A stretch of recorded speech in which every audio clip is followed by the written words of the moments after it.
সকালে রান্না করছি, এমন সময় আমার মেয়ে দৌড়ে এসে বলল, মাছ দেখবে চলো রাস্তা দিয়ে কী যাচ্ছে। ওর কথা শুনে আমিও দৌড়ে এসে দেখি এই দাদাভাইটা যাচ্ছে খেজুরি থেকে আদিযোগী ভোলানাথের কাছে। এইভাবে দণ্ডি কাটতে কাটতে যাবে পুরো রাস্তাটা, লেগে যাবে 2 বছরেরও বেশি।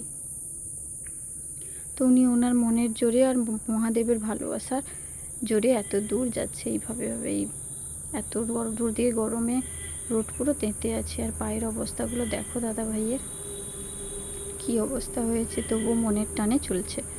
এদিকে আমরা সবাই জলের বোতল দিয়ে দাদাকে প্রণাম করে নিলাম। আর এদিকে ওনার সঙ্গে যাচ্ছে ওনার কাকু।